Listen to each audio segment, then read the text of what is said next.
सोनपूर आदासा येथील मातोश्री वृद्धाश्रमात नुकताच होळी व धुलीवंदन निमित्त रंगोत्सव मोठ्या उत्साहात साजरा करण्यात आला. कुटुंबापासून दूर असलेल्या वृद्धाश्रमातील रहिवाशांना या निमित्ताने कौटुंबिक ऊब आणि मायेचा स्पर्श अनुभवता आला.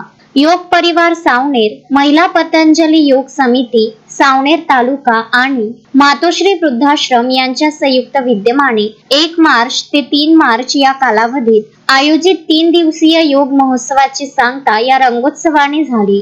3 मार्च रोजी महोत्सवाच्या अंतिम सत्रात ज्येष्ठ योग शिक्षक किशोर ढुंडेले यांनी योगाभ्यास करून घेतला. यावेळी महिला पतंजली तालुका प्रभारी लता ढवळे, सुनीता पाल आणि अमरचंद जैन प्रामुख्याने उपस्थित होते. वृद्धांचे आरोग्य निरोगी राहावे आणि त्यांच्या आयुष्यात उत्साहाचे रंग कायम राहावेत हा या उपक्रमाचा मुख्य उद्देश असल्याचे आयोजकांनी सांगितले. या प्रसंगी विविध क्षेत्रातील मान्यवरांची उपस्थिती होती. सामाजिक कार्यात मोलाचे योगदान दिल्याबद्दल हितेश बनसोड, ज्योती बनसोड, भूषण कुबडे, भाऊ गोतमारे आणि व्यवस्थापक प्रदीप चंदन बटवे यांचा शाल, श्रीफळ व पुष्पगुच्छ देऊन सन्मान करण्यात आला.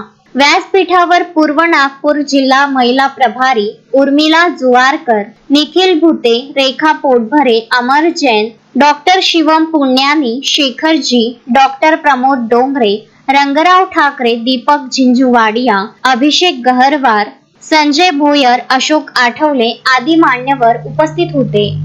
धुलीवंदनानिमित्त आयोजित या मुख्य सोहळ्यात मान्यवरांनी आणि आश्रमवासियांनी मिळून रंगाची उधळण केली. भजने, गाणी आणि सामूहिक नृत्याने आश्रमाचा परिसर दुमदुमून गेला होता. मान्यवरांनी वृद्धांना गुलाल लावून त्यांचे आशीर्वाद घेतले. यावेळी वृद्धांच्या चेहऱ्यावरील आनंद पाहून उपस्थितांचे डोळे पाणावले. हा भव्य कार्यक्रम यशस्वी करण्यासाठी पतंजली योग समितीच्या लता ढवळे, सुनीता पाल, पराग जुवारकर, सुमित चौधरी, रमेश दरवाई यांच्यासह मातोश्री वृद्धाश्रमाचे प्रशासक प्रदीप चंदन बटवे व कर्मचाऱ्यांनी चोख व्यवस्था केली होती. तसेच doctor Amit Baheti, doctor Ashish Chandak, doctor Mayur Dongre, doctor Pravin Chavan, Piyush Jhinjhuwadia, Mukesh Jharbade, Suraj Selkar, Shubham Dhawale आणि आश्रमातील हरिश्चंद्र सावंत, शरद चव्हाण, दिगंबर भगत आदींनी अथक परिश्रम घेतले.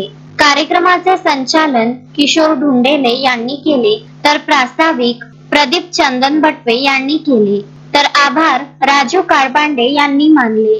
पियुष झिंझुवाडिया, विदर्भ न्यूज, सावनेर.